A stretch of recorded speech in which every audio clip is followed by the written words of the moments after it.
Not gonna lie, I am just a wee bit nervous, a little bit anxious.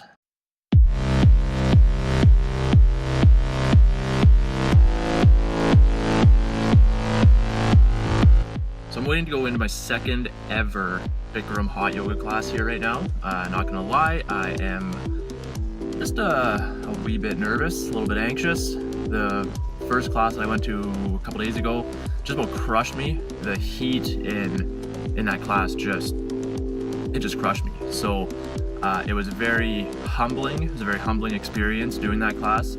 I was very close to passing out from the heat in the class. But I made it through. I did it, crushed it. Had to take a couple breaks in that first class, but definitely did not too bad considering it was my very first one a couple days ago. So this one, going into my second one, feeling a little bit better about my chances in there. I don't think I'm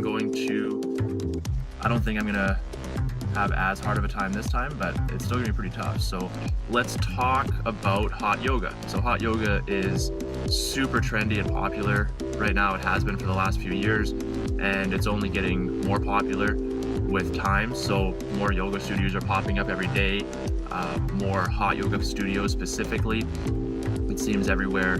No yoga studios do just regular yoga anymore. It is almost the primary is hot yoga now, and regular temperature yoga is just an afterthought now. So let's talk about that.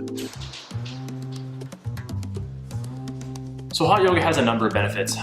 Yoga specifically has a lot of benefits that I'd like to talk about, and that's where a lot of the confusion not confusion, but that's where a lot of the controversy in my head actually comes in. Is it actually necessary to do yoga in a hot room? Now, if you've been a client of mine or you've known me for a while, I've been known in the past to talk not very highly of hot yoga. I love yoga. I've always been a fan of yoga, regular yoga at a regular room or a regular temperature room. I think there's enormous benefits to doing yoga on a regular basis. You know, everything from stress reduction, lowering blood pressure, mobility, flexibility, movement, improving your movement patterns, balance, body control, body awareness, just mindfulness in general. Like the psychological mindfulness benefits of it are huge. Anxiety reduction, things like that, more on the mental side of it, I think are massive. But the problem is that now hot yoga has come out and they claim all these radical benefits of doing hot yoga. Things like drastic weight loss, things like even higher improvements or increases in flexibility and mobility and movement of around the joints and flexibility in the muscles, and able to stretch the muscles farther and longer. Even higher rates of lowering blood pressure, cardiovascular benefits, lung capacity benefits, things like that. And for how popular hot yoga is, there's actually very little real hard science and research to back up any of those claims. And I would be sure, you hear about all of these people that have had all these dramatic benefits from hot yoga. Maybe they lost some weight, maybe they feel better, maybe they're moving better, their flexibility increased, they've gotten a little bit stronger, they've dropped some body fat, their bodies are looking more toned. I would argue that they would get those same benefits from doing regular temperature yoga compared to hot yoga. That would be my argument. I don't have any science to back that up, but that would be my argument, that I think, based on what I know about the two practices, is that you would get very similar benefits, and a lot of the weight loss that people are experiencing in hot yoga compared to regular yoga is simply water weight, because you're sweating an enormous amount during those classes. So the one benefit that I do, after doing a couple hot yoga classes, that I do actually think is real is more the psychological aspect. So when you're in that room and it's 104 degrees, you really do have to focus only on what you're doing at that moment to get through it. You're not going to be thinking about 100 different things that you have going on. all you're thinking about is what's going on in that moment. So that I feel is a really big benefit. And just the focus on breathing, it brings you even more inside your own breath than what you would get in regular yoga. So it almost, the heat in there almost forces you to really connect with your breathing and focus on your breathing and focus on just exactly what you're doing, just the task at hand.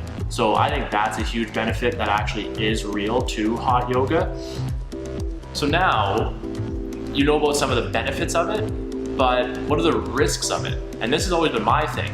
Do the benefits of it outweigh the risks? And honestly, I don't really know. I think well, I'll get to what I think in a second, but the risk factors of it are very real, and you have to really be aware of them when you're going into a hot yoga class.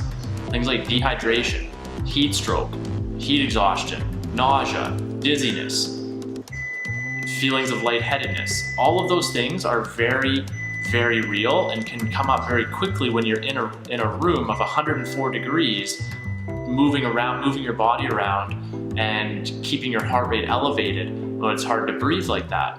So those are very real risks and can be quite dangerous for someone that's not accustomed to it. So do the benefits outweigh the risks of it? I don't know. I think that's a personal thing. For myself, the last couple times I've done it, I like it because like I am fairly in shape. I do like pushing myself. I do like challenging myself. I do like the even more severe mental, or not severe, the even more intense mental aspect of just focusing on what I'm doing, focusing on the practice, focusing on the movement, focusing on my breathing, blocking everything else out, and just being in that moment. That I like for myself. I find it very challenging. I find it very, I just find it very beneficial for myself. Now, for someone who's not in great shape, lives a sedentary lifestyle, not as in tune with their body, maybe not eating the greatest, then I don't know if I'd recommend it. I think I would definitely recommend yoga. I think practicing just regular yoga can be hugely beneficial for pretty much everybody. But taking that step into hot yoga for that type of person, I would be very careful. Now, to kind of wrap up this whole hot yoga talk, let me give you my personal experience. So I've only done 2 classes here in this last week, but already I've seen a huge improvement. The first class was pretty brutal.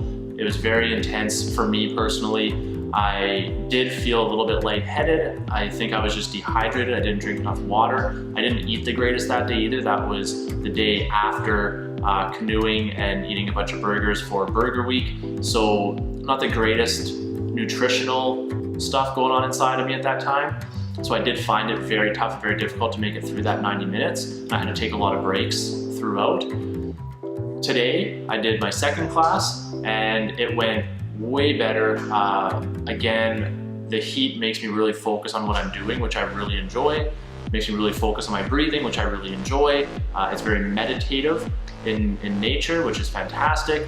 I didn't take any breaks today, which was awesome. It felt really good. The movements felt really good. The postures felt really good. I was able to get into some more advanced and deeper postures and hold the postures for longer than I had on Monday. So, you know, already seeing those types of improvements, and I will continue going back because like I said, I do love yoga, and I do find for myself personally, the hot yoga aspect, it does bring some of those psychological benefits that I really enjoy, and that I think, or that I know I will find some very strong benefits from. So in conclusion of this hot yoga talk, it's very personal. Don't get wound up in the hype of it, thinking that it is the end all be all of exercise.